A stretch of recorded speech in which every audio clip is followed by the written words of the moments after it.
with the Ganassi cars? I guess we're in the fight. We're running pretty close to them, so we're going to try until the very last lap. I'm very happy for the team. Our car has been slowly getting better during the race, and we're definitely in contention, and let's see what happens. They made it 2 in a row. You never know. Maybe they can make it 3 in a row.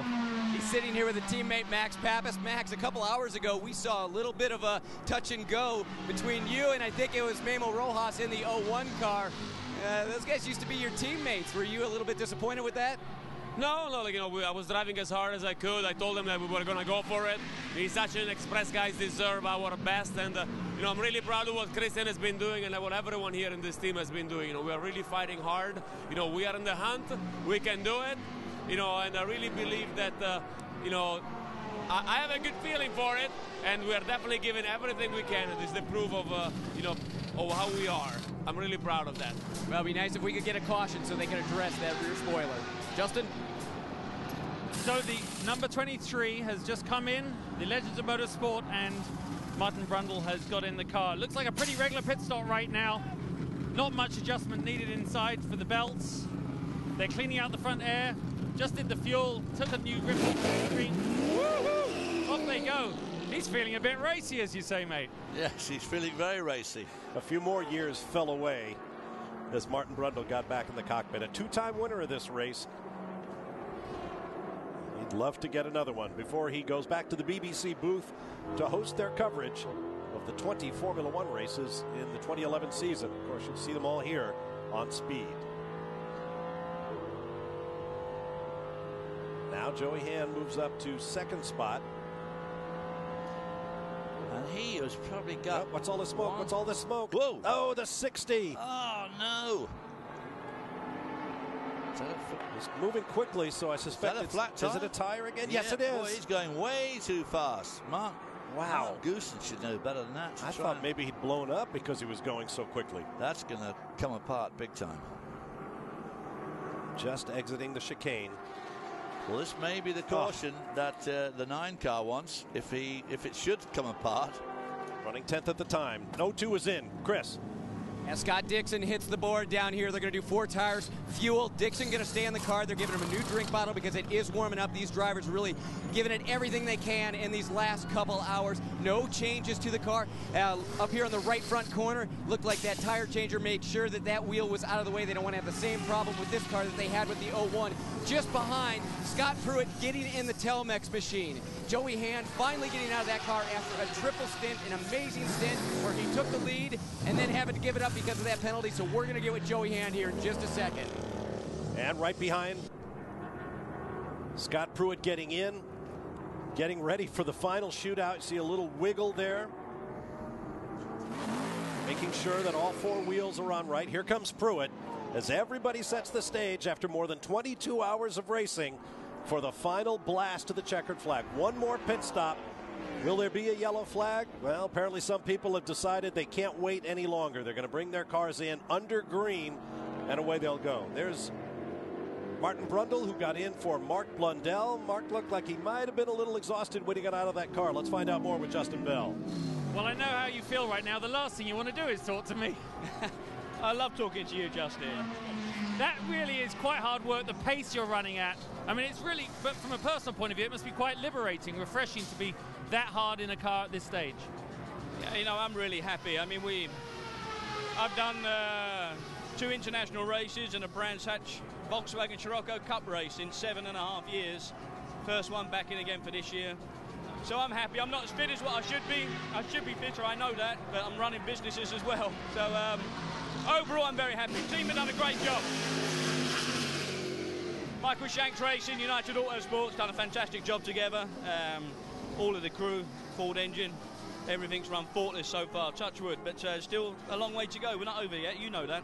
I know, and now it's up to Martin to have a pop, isn't it? Anyway, well done, take a break. Chris? Well, if the 01 can get back up to that top spot, so much credit has got to go to this man. Joey, you just did a triple stint. You took the lead, but you had to give it up because of that penalty. How tough was that to take? I mean, it was pretty tough.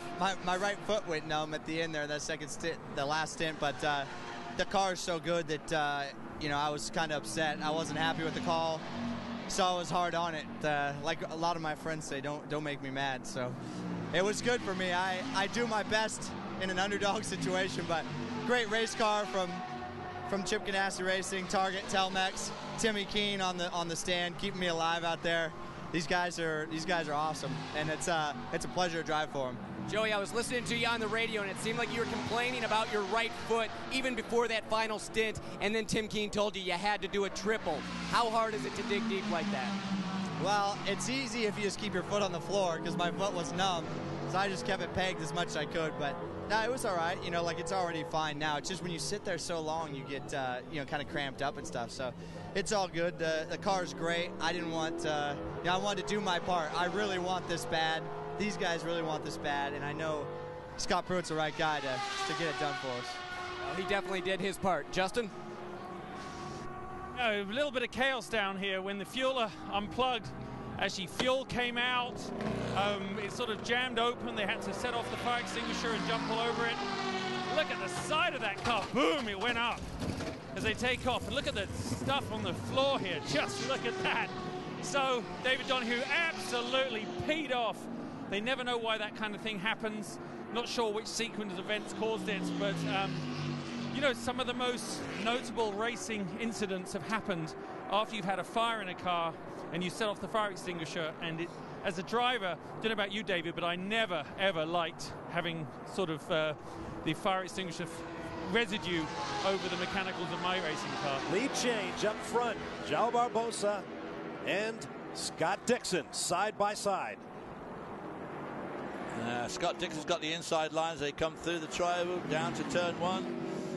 This is one of those turns now that's a lot smoother and easier than it was before, so obviously bigger temptation to go in there too deep.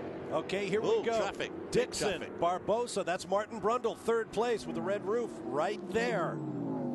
Scott Pruitt coming up from behind. The top three cars running nose to tail with traffic ahead. I mean, this is an amazing race. About each year we say, well, it can't get any better than this, and then it does.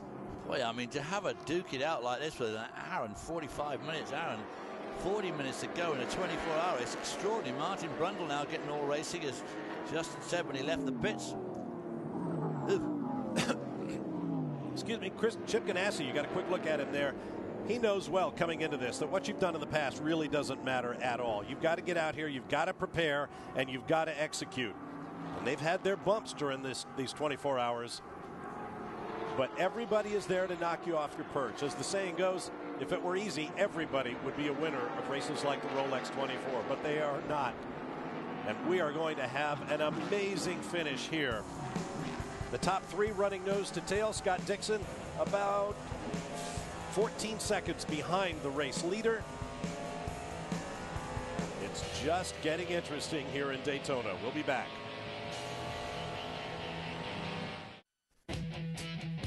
The Rolex 24 at Daytona is brought to you by Continental Tire. Innovative technology, driving confidence. By BMW, the ultimate driving machine. And by Sunoco, the official fuel of Grand Am and fuel provider to 40 other racing series. A little over an hour and a half remaining in the race. Live at Daytona. You are on board with Scott Pruitt, 13 seconds behind race leader and teammate Scott Dixon. In between João Barbosa and Martin Brundle. The top four cars in the overall are on the same lap, covered by 15 seconds, but it has not been easy. Let's begin with what happened to Scott Pruitt moments ago as he caught up with Ricardo Zonta and bang, down in the west hairpin. That was a big hit, but does not appear to have affected Scott's car from on board. It doesn't seem to have done. So he gets there first and he turns in. He perhaps could have given Zonta a bit more room, but on the other hand, Zonta should have just left him a bit more room. Well, that's the important point. Zonta was a lap down. Now, just moments later, watch the 90 into the chicane with the race leader right behind him. Right in front of the three leaders. He got pushed out there by that GT car. Boy, oh boy, oh boy. On board with Dixon. Here comes the 90, down to that chicane. The GT car doesn't see him coming, moves right over on him. Woo! That's Sasha Maassen, longtime Porsche factory driver, now an independent. Not what you want when you're in the closing stages of the Rolex 24 and you have got 4 world-class drivers and teams battling. That's one of those judgment calls there. Sasha Massen went for the corner underneath the Porsche or underneath the GT car, and of course that GT car really couldn't give him much more room, couldn't go very wide because the road is so covered in mud and guns down there. Let's get more on the touch, if you will, between Scott Pruitt and Ricardo Zonta. Here's Justin Bell. Nicholas Manassian just got out of the car, the 76, not long ago. There was a little bit of contact out on track apparently between your car and one of the others, but you say that's just part of racing here. You just also said to me that one of the great things is this is 24 hours, but a very different 24 hours from Le Mans. It's very different because the car are much stronger for a start. So obviously there is a bit of rubbing around. There is more pace car, so you got more chance with the strategy to stay at the front. Even if you haven't got the fastest car, you can still manage. If you got a very good team like we have with the Crown Racing, you can stay at the front, which is what we've been doing. But he's unbelievable, you know. I'm having lots of fun, but it's tough. You're laughing more than when I see you with Peugeot. Maybe that is one of the best teams in the world at Le Mans, but there's a lot of pressure in that environment. Yeah, with Peugeot it's different. It's a manufacturer, so there is lots of pressure, but there is pressure here as well because the team want to win. You know, it's a smaller organization, but it's a top-class team. I'm really happy to be here. You know, he's great, but the guy tell me it's like riding a bull. The car, I can't agree with them. It's like riding. It's all over the place. I mean, driving this car I'm sure when you master driving that car, you must be very happy. I haven't got it yet, but hopefully. Well, you're running out of time, but maybe next year we'll see you back. So yeah. Bob. I told you Nick Manassian is a funny guy. Now there's Tim Keane. His cars are first and fourth. His number 1 in 4th place in the hands of Scott Pruitt.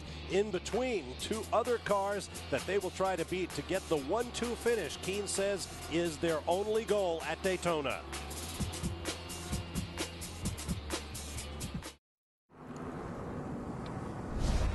With thanks to Bob Barsha and David Hobbs, Lee Diffie, Calvin Fish and Dorsey Schrader back with you as we welcome you to the final stanza of the Rolex 24 at Daytona for 2011. And after a fiery start, the Flying Lizards come to a fiery end.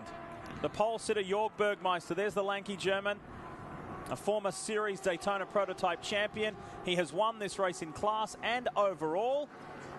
However, they will not be going to the podium today.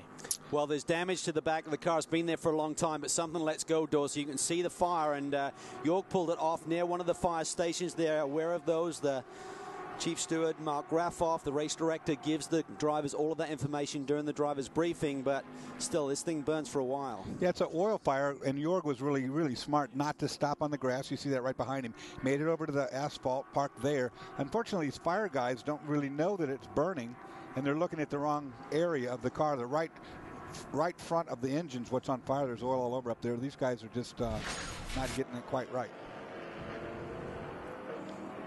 They will sort this out, and the 2011 Rolex 24 comes to a close for Jörg Bergmeister, Patrick Long, Seth Nyman and Johannes van Overbeek.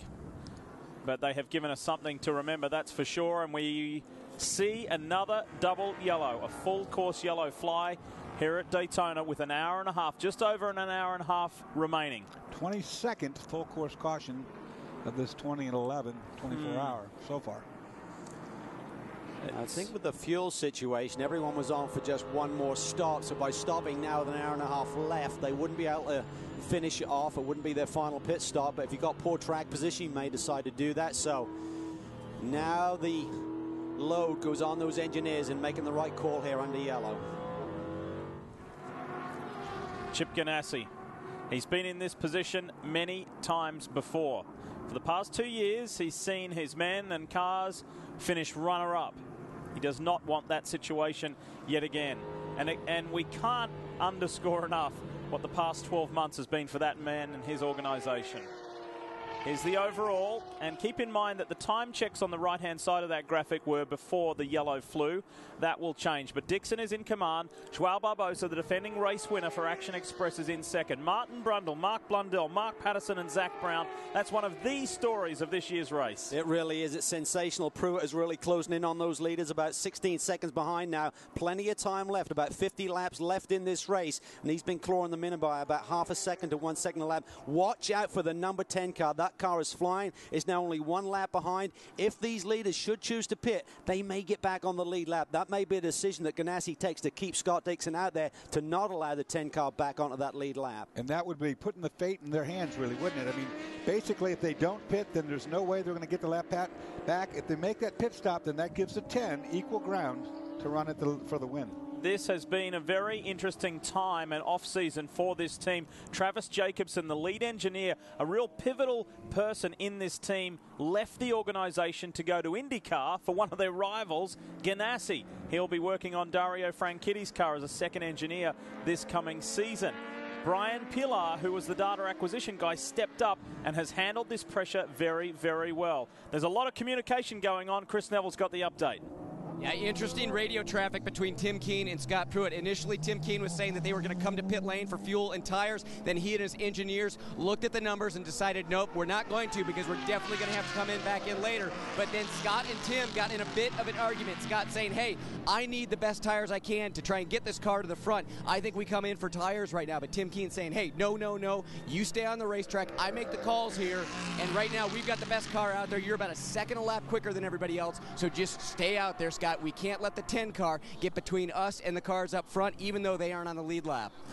I think either way could potentially work. I mean, what Scott would have was a much worse track position. He'd have cars in between him and the leaders. All the DPs get stacked back up again in a line, so he's not going to have to deal with GT traffic. So if he did choose to pit right now, he would then get shuffled back with the DPs, but with cars in between he and the leader, Scott Dixon. So it could work. He'd then have a shorter pit stop to make on his final one. So lots of options there for the team. As we always like to do when we're under caution, we'll take this opportunity to go to a commercial break so we can show you more green flag racing. We're inside the final hour and a half. Don't go anywhere.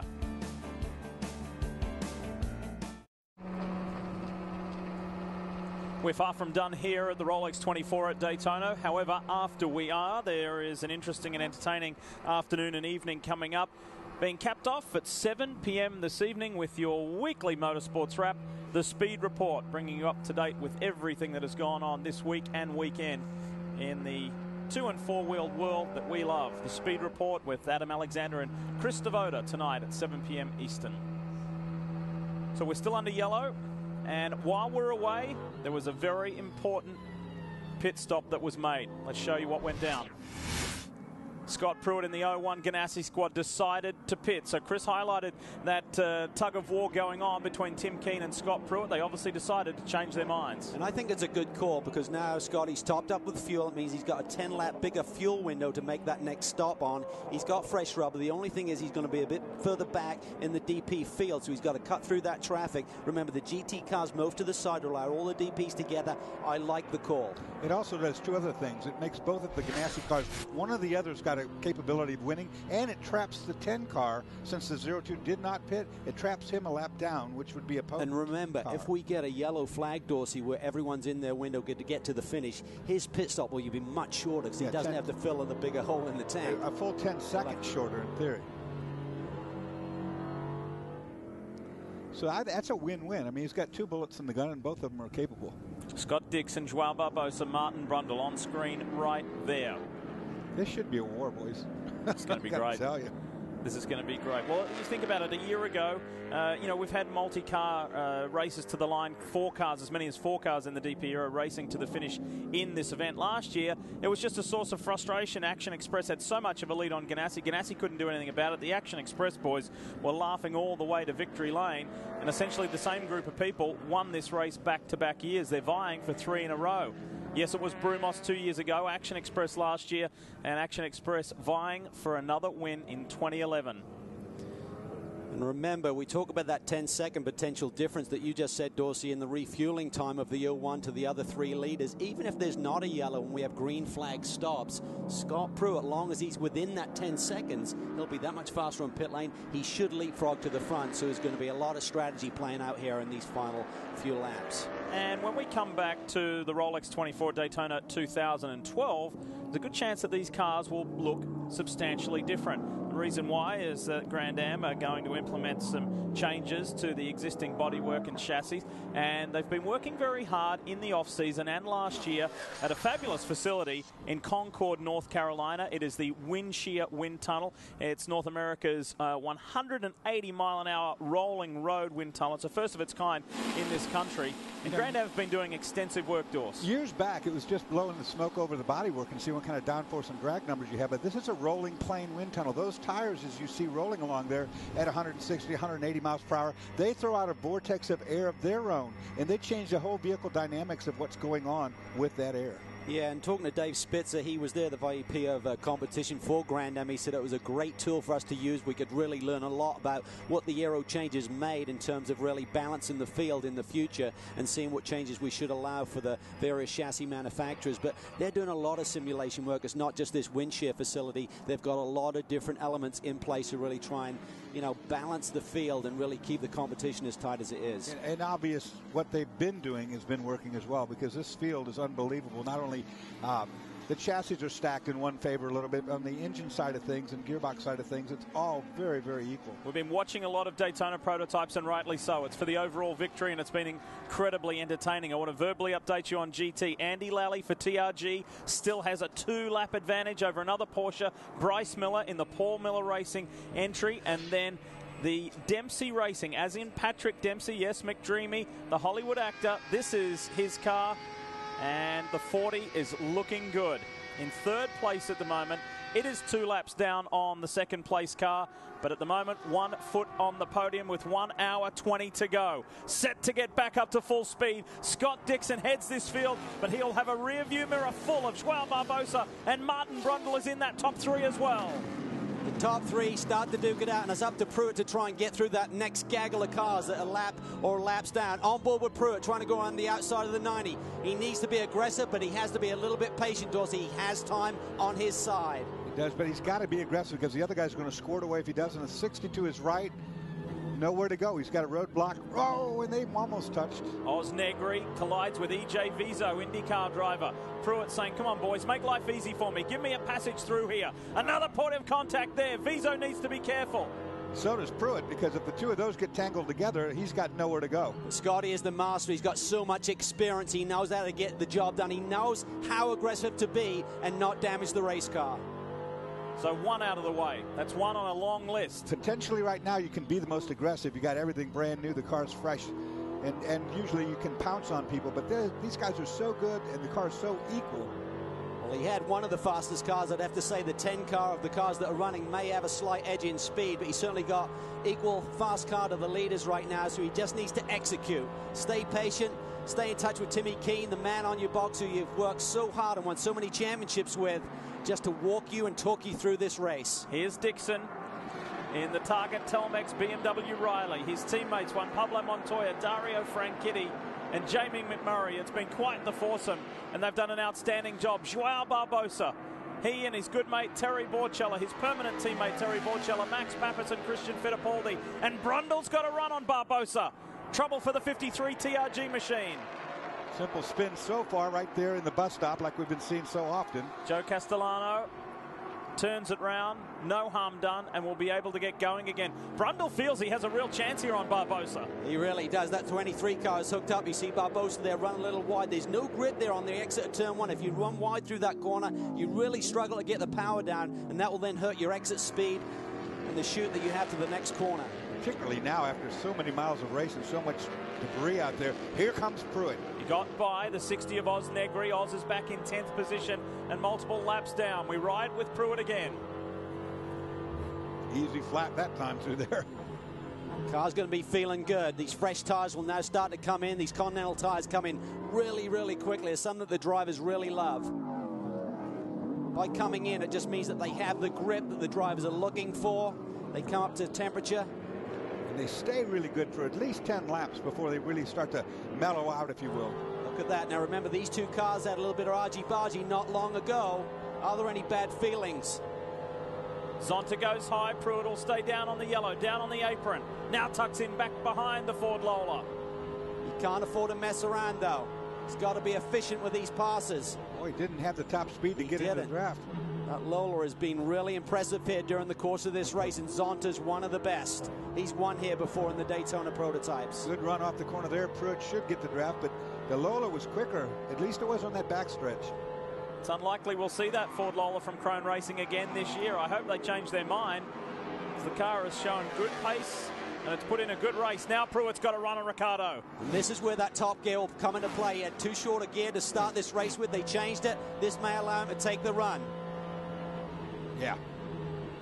Before he would have been hitting the rev limiter. That's why Timmy Keane and the boys made that decision. Let's get that gear ratio changed in the early hours, so when you need that speed right now at the end of the race, they have it. The next car to pass might be a different situation. It's Christophe Bouchou, the fiery Frenchman who doesn't care what lap he's on.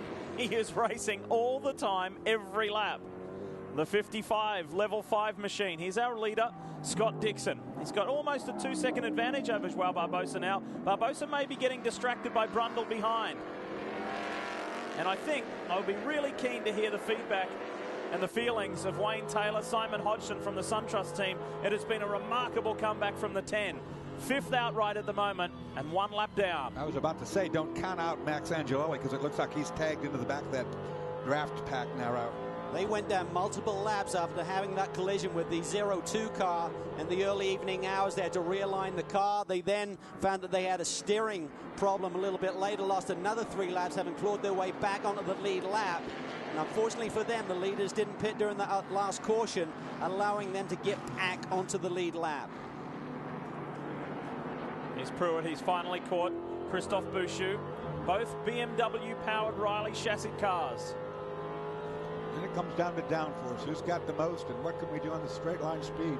Talk about Christophe Bouchou in front of him. He's won here at Daytona. He's won the 24 Hours of Le Mans, but he's one of the toughest competitors in the paddock. You talk to any of the race drivers in these ranks who's run against him, they all have a story to tell.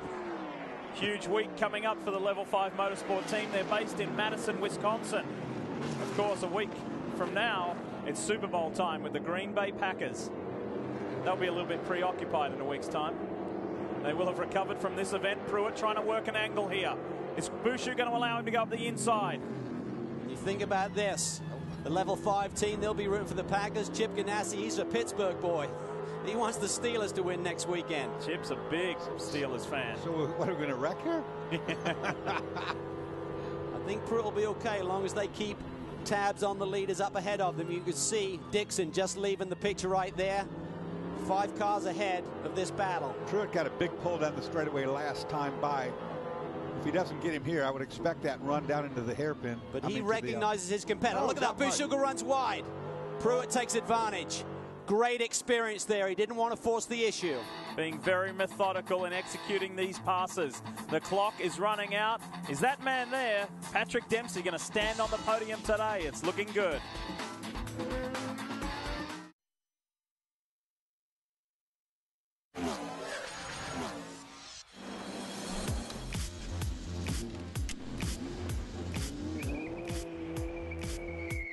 BMW's racing heritage can be traced back to the 1920s. In the mid-80s, the best and brightest from BMW set out to splice some of that racing DNA with the 3 Series street car. In 1988, the M3 was born. After 4 generations of the M3, BMW is now introducing its little brother, the 1M. There's only a handful of 1Ms in the U.S. right now, and 2 are here at Daytona. And Speed is the first to take it on the racetrack. The 1M is built on the M3 chassis. It's got a 3-inch shorter wheelbase and weighs 400 pounds less. This car is built for agility. Now the M3 has the V8, 414 horsepower. This car is a twin turbocharged inline 6, 335 horsepower. And when you stick your foot in it, it really goes.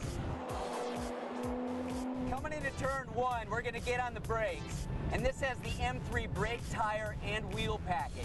You can rip right down from 140 miles an hour down to about 50 here in turn 1. With this shorter wheelbase, this car just turns in. It is incredible in these slow sections on the racetrack. But then right when you get your foot back on the throttle, everything just sticks right to the ground. This car really eats up the slow speed stuff on the infield, but even here in the bus stop, just quick right-left transitions, that shorter wheelbase, car is just magic. Up on the high banks right now, going from 4th to 5th gear, we don't even get up to 6th gear. The car's doing about 145 miles an hour as I approach the tri-oval. Gearbox, nice, smooth, really tight gears. Fantastic car.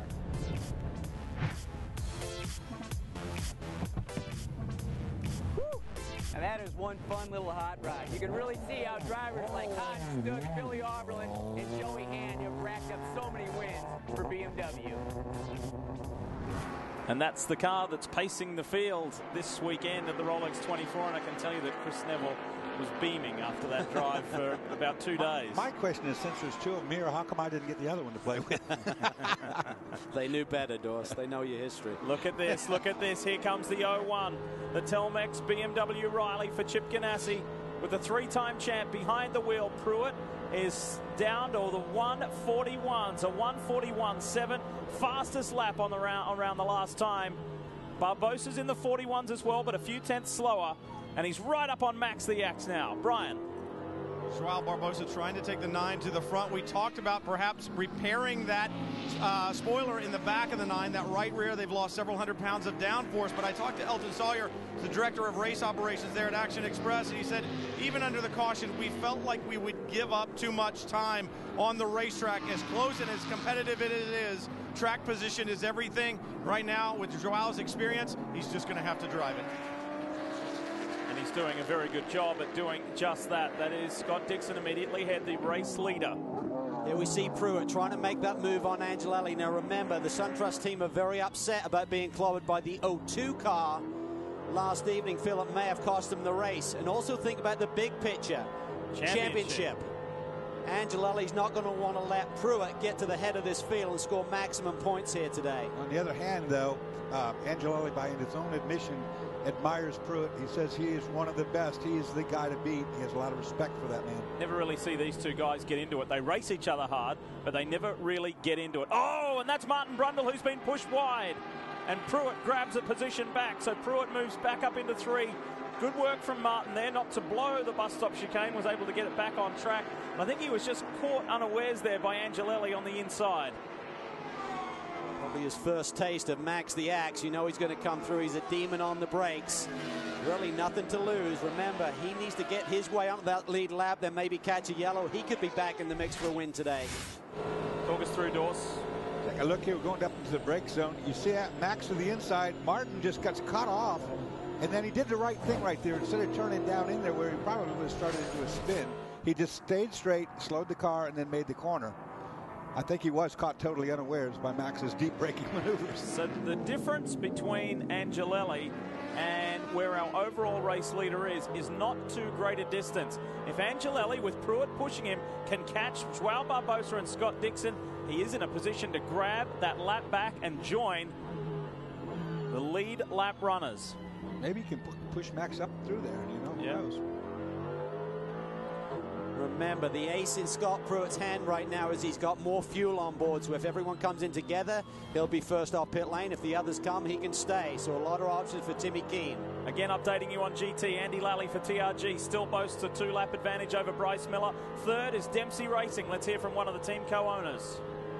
Joe Foster just got out of the car moments ago, and Joe, I know that you had a pretty good stint. The other thing that I think is important, you guys have watched this new 2011 Porsche have problems throughout this race.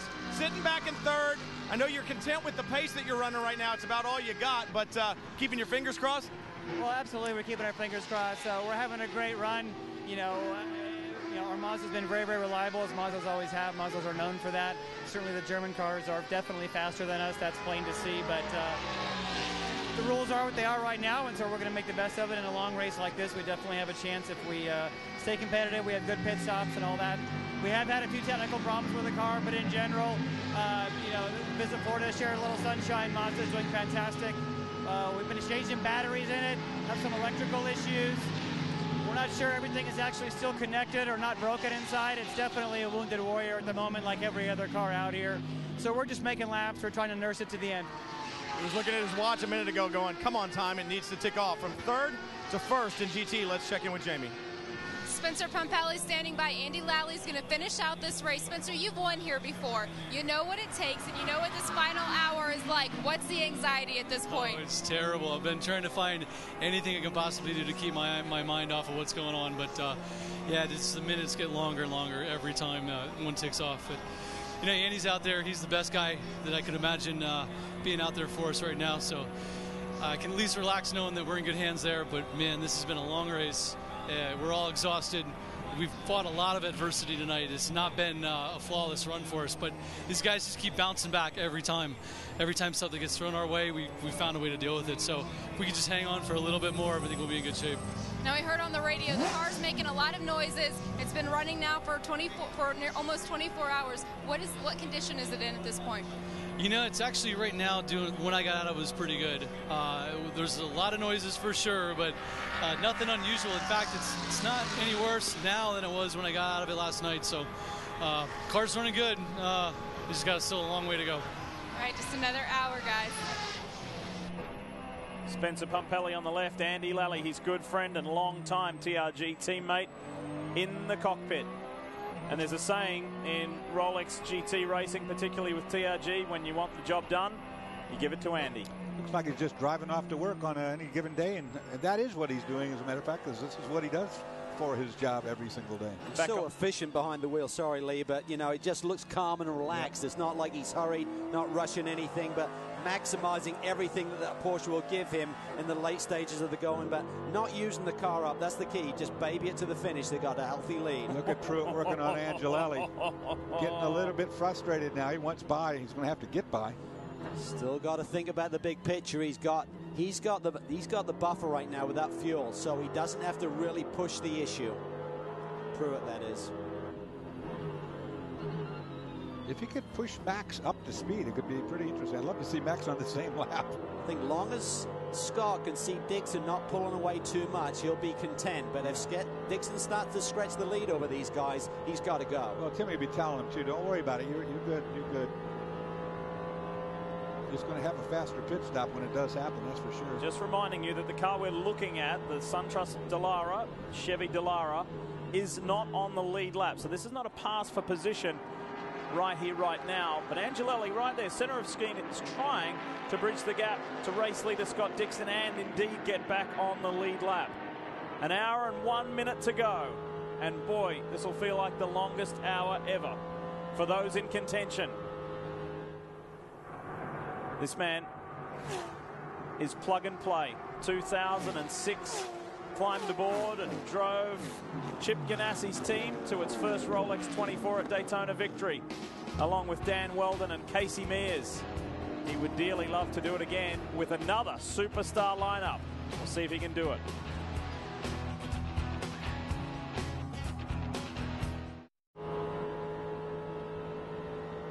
You're on board with Scott Pruitt, continuing to try and drive by Max Angelelli, and Angelelli trying to drive to the front as they go off the apron and down into turn one on this beautifully resurfaced Daytona International Speedway, the 3.5-mile circuit. And this race is going to be compelling right to the very end in the final hour. 57 minutes to go, and the pressure is mounting on Scott Dixon. Joao Barbosa in the 9 is all over the Kiwi, and Angelelli desperately trying to claw his lap back, and then you've got Scott Pruitt in the box seat. Wow, what a battle here. We used to say Barbosa was understated and underrated. Not any longer. He's a winner here at Daytona. He has certainly got the speed to get this car to the front. Angelelli's going to be aggressive. He doesn't want Pruitt by him. That would mean he's got 3 cars to pass to get on that lead lap. He's going to try and hold Pruitt at bay and somehow find a way in front of the 2 cars immediately in front of him now. Boy, any little mistake by any of those cars, and it's going to be a big scramble to the lead. And GT traffic's going to play into this sooner or later. BMW, Porsche, Chevy. 3 different makes, and Dario and Jamie look on at their car, the O2. There's 4 24-hour victories in this car. Dario's got 1, Scott's got 1, and JPM has got 2. Jamie's still looking for his first one to add to his Daytona 500 and Brickyard 400 victories of last year. Remember, Pruitt's tyres are about 10 laps fresher than the other boys. Got a little bit more fuel on board, a little more weight. But the big thing is, he has some leeway on when he needs to make that next pit stop. He's cruising right now. I think he's sitting there in the rocking chair watching these 3 guys in front of him who are in a much more desperate situation than he is. Yeah, during the break, going down at the bus stop chicane, you could see him backpedal, get out of the gas. He wasn't hammering it all the way down. Look at this, Barbosa putting the pressure on Dixon. Dixon is feeling the heat right now. Seems that multiple years at this time of the race, Joao Barbosa has been in the mix. When it was back in the Brumos days, when the 58 won 2 years ago, in the Action Express colours of a year ago, Barbosa was at the helm. And when they want someone to run the ball up and run it to the line, they give it to the Portuguese driver. Angelelli's a lap down, but he's going to stay in there close because when the move is made for the pass for the lead, he's going to go with the lead car, hoping to get by that as well. I think it's been a remarkable comeback by the SunTrust Dallara. Barbosa should be pitting a couple of laps earlier than the lead car. I think everyone now is in their window. I think 56 minutes, about a 33-lap run, was as far as you could do. I think any of these leaders now could pit, top up, and make it to the checkered flag without a splash. I think the fuel window may now open this lap or the next one for all of these guys to make that pit stop. And the reason why, 55 minutes to go, 55 to go for a mad scramble to the end to see who gets the Rolex wristwatches. If anybody goes, they're all going to go, unless it's if Dixon doesn't go. Think about the options for Timmy Keane with the 01. If he brought Pruitt in now, it's going to be a really short film, maybe up to 10 seconds quicker than the guys in front. If he's got clear traffic behind him, he'd come back out, then be able to chase him down. When they make their pit stop, it would be longer. All kinds of options for Timmy Keane and the 01 car we're on board with. We're going to know in just a moment, too, because this is turn 4. Who's going to move first? Who's going to move first? The 01's going to move first. Pruitt is in. Timmy Keane on the radio saying pit now, now, now. Pruitt dives to pit road. Empty pit road in front of him. Should have an easy shot at this. 4 Continental tires, and as you guys said, it'll be a shorter fill of that Sunoco fuel right now. Tires going on. Right side. Rear's on. Crew going to work. It needs to be fast, but it needs to be methodical. No mistakes. Now back to the front tires. 4 Continentals. Pruitt will have a fresh car underneath him. The fuel is in.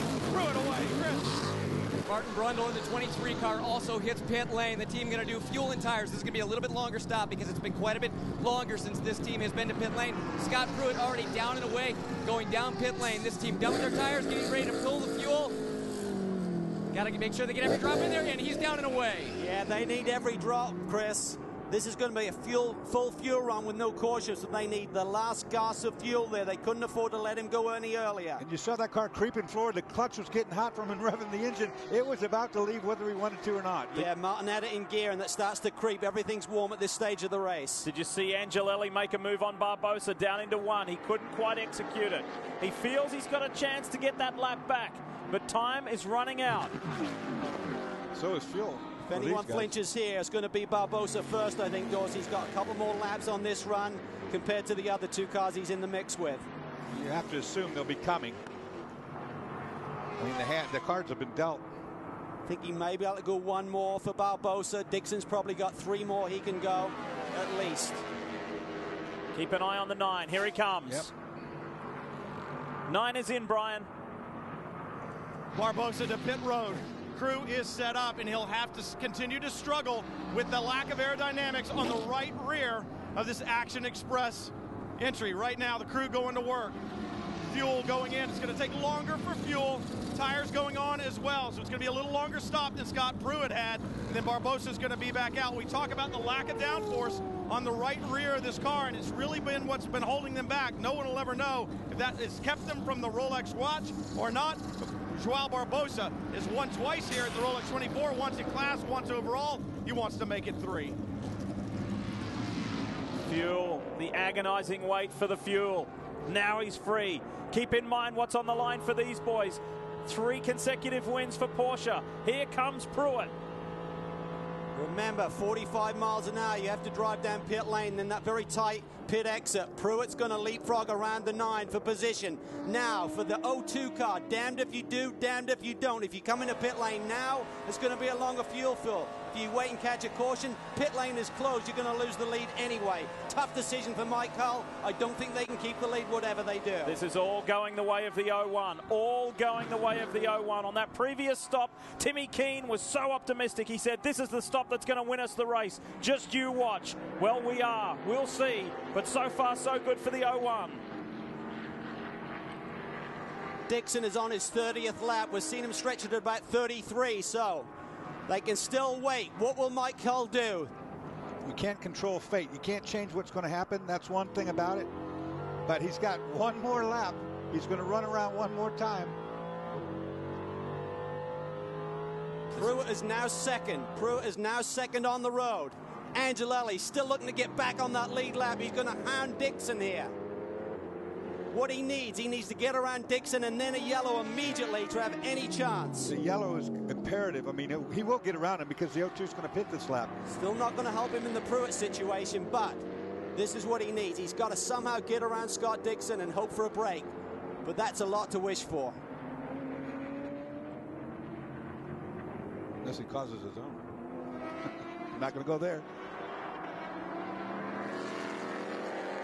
This is just incredible to ask so much of these drivers, these cars and the teams at this stage of the race. That's what makes the Rolex 24 the magnificent event that it is, the incredible test that it is on man and machine. All these pit crews know they have to make an absolutely perfect pit stop because the ones before them have been perfect. No mistakes made so far. It's got to continue that way. All of the co-drivers and team members who are in the hunt for a victory are wide awake right now, no matter how tired they are. Question now for Mike Hull. We know they can run about 56 minutes. They're at 49 to go. Does he try and time fill this fuel stop? He doesn't really need a full fuel load. He can maybe let him go just those precious seconds a little bit sooner. Will they do a time stop and try and save some time on pit lane? Angelelli ran it in deep there into the bus stop chicane. Here's Pruitt. He's about to go through turn 6 and climb the banking again. Meanwhile, those guys are in NASCAR 3-4 already. So the 02 is in. Angelelli goes by Dixon to get back on the lead lap for now. Dixon slides to the marks. Doesn't worry about flat spotting tires. He'll have 4 new Continentals that go on. Fuel going in as well. Dixon obviously staying behind the wheel. Mike Hull talking to him calmly on the radio. Nobody has said anything about a timed fill here, as you guys were talking about. So right now the 02 sitting still. Tires are just about done. Hull saying we're going to be waiting. Fuel still going in. Waiting. They pull a tear-off. Scott Dixon's going to have the freshest car he's had since the drop of the green to see if he can claim yet another Rolex. And Dixon off the mark. This is going to be close. Pruitt's in NASCAR 3, NASCAR 4. He's coming into the tri-oval. Dixon, this 45-mile-an-hour speed limit will be agonizing. The 01's going to do it easily. He's going to do it. There was nothing they could do. That call that Timmy Keane made by bringing Pruitt in under that caution made the difference. 01 back to the front. Just think about that time not that long ago when Joey Hand, after the pit lane violation, was 52 seconds down on this car here, and through hard driving, halved that, did better than halve that gap and that deficit to come back into pit lane right behind the 02. Looks like Dixon gets out ahead of the 9 car. We have a Ganassi 1-2 on the racetrack in the final hour of this race. Boy, there will be some smiles in the 01 camp with Graham Rahal, Memo Rojas and Joey Hand. And so there should be. What a great team effort. There's Rahal, there's Rojas, Ken Brooks and the team. Another 47 minutes. We'll know if they get a watch.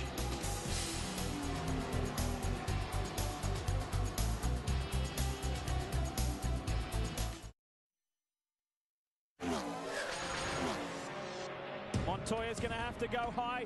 Donahue is highest on the Speedway on this 31-degree banking.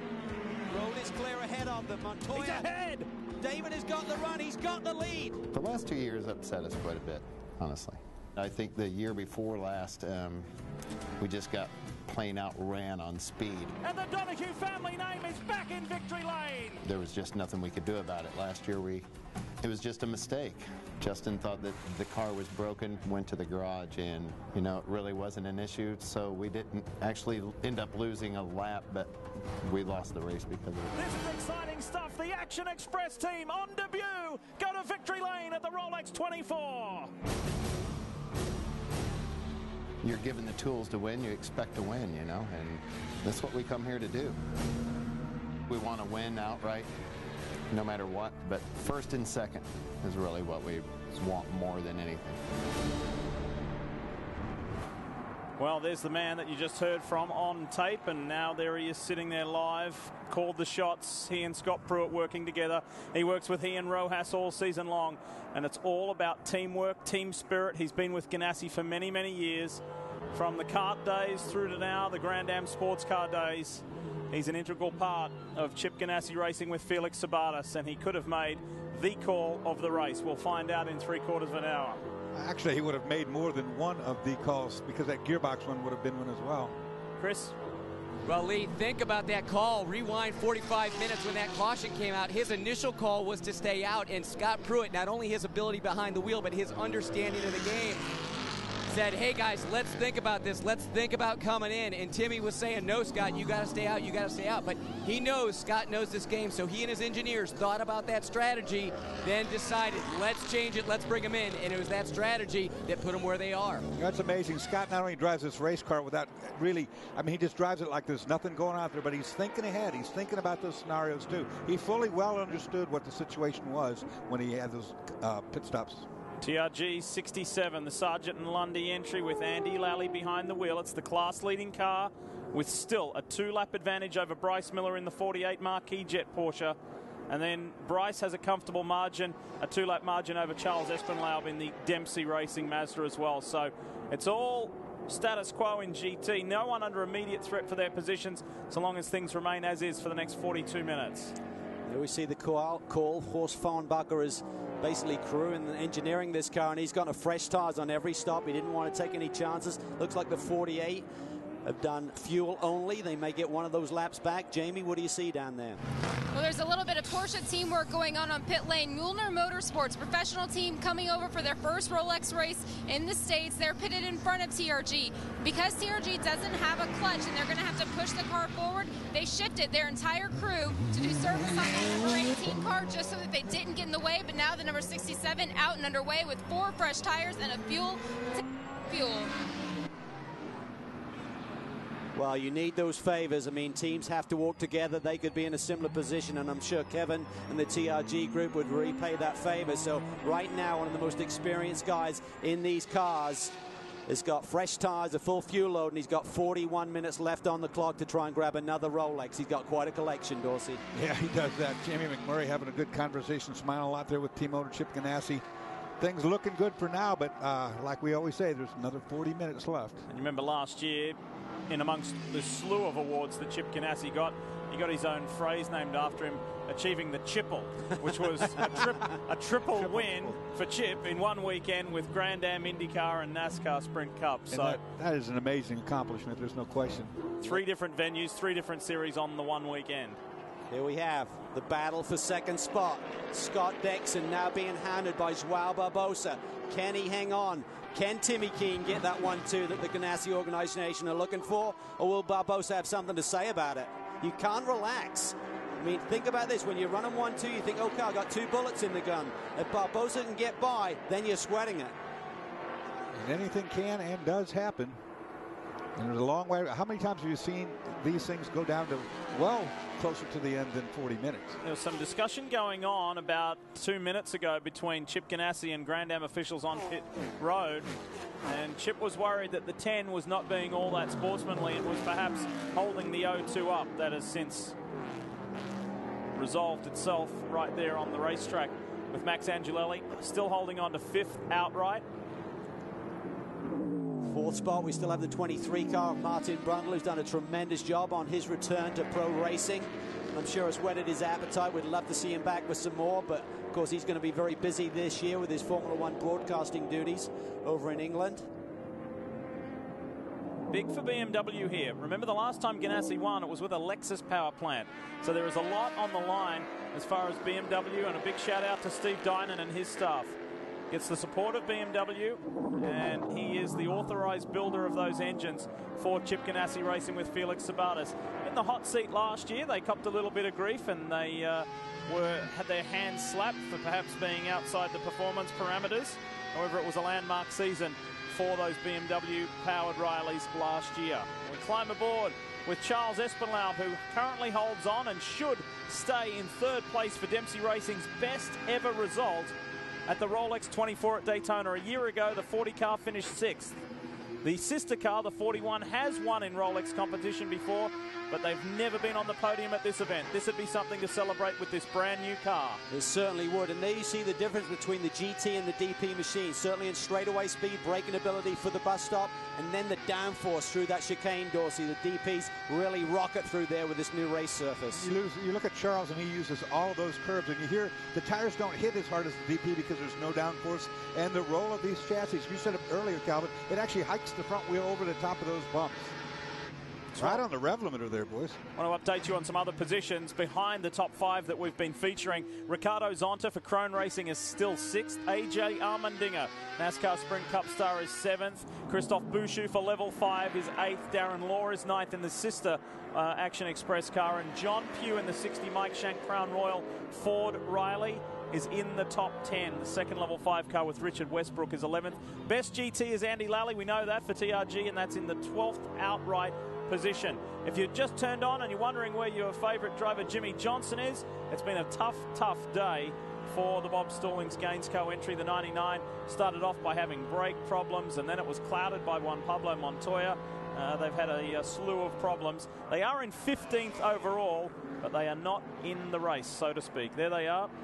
No watches, no podium celebrations going for the Gainsco car. However, they will get very valuable championship points, and this is only round 1 in a 12-round season-long series. Look what Pruitt's doing now. He's backed his time down like you were talking about, Calvin. He's matching everybody else. Tim Keene's on the radio with him, telling him, okay, you only got to run a 42.8, 42.7. Don't go any quicker than that. And the reason he wants to do that is if we should get a caution and everyone's bunched back up, it's then about who may have the best set of tires left underneath them. So he doesn't want to burn those tires down, not literally, but take out the maximum grip level. So he just wants to manage that tire wear over these last 36 minutes. So he's got a good car in case there should be a caution and a run to the finish. You know, they always say you always want to win the race at the very slowest speed possible. These guys operate like a family, like the majority of the teams do. One of the family members is leaving the sports car team on the 01. That's engineer Brad Goldberg. He'll go and work on the IndyCar side of things, so they'll be sad to see him go, but engineer John Hennick comes in. And one of the crew guys, Tyler, is leaving as well to go and work on the IndyCar series. So a little bit of team personnel change, some fresh faces coming in on this car, but guess what? The result's the same. It is, and certainly he's had a big year, celebrated his wedding in the late going just after the season finished, so congratulations to him and his bride, but he's moving on to the IndyCar team, and this 01 car certainly was dominant last year. They're starting off strong. We've still got 35 minutes to go. Scott Pruitt told me earlier in the weekend, and Chris Neville, in fact, we were having a chat, and he said, I changed my training program back in October. As if he isn't fit enough. He stepped it up even more, and he said the reason why is the Sprint Cup teammates, the Earnhardt Ganassi Racing team mates, share a laugh with Chip. Scott said, I need to be able to run at a pace so hard, I need to be so fit that I don't need to think about it. I can breathe easy. My fitness is at a whole different level that I need to know that I can go for 24 hours as hard as I possibly can, and I've got the physical fitness to back that up. We talk about Scott Pruitt's dedication. You're talking about his fitness level there. Every weekend, whenever this car is running, whatever teammate is in the car, Scott Pruitt is in the middle of that pit box. He's not wandering around chatting, BSing with the guys. He is in there. He wants to know what's going on. He wants to look at the data every single lap that his car is running. At the moment, he's got a comfortable lead over the sister Ganassi car. We knew coming into this event that these two cars were the two to beat. It's looking their way.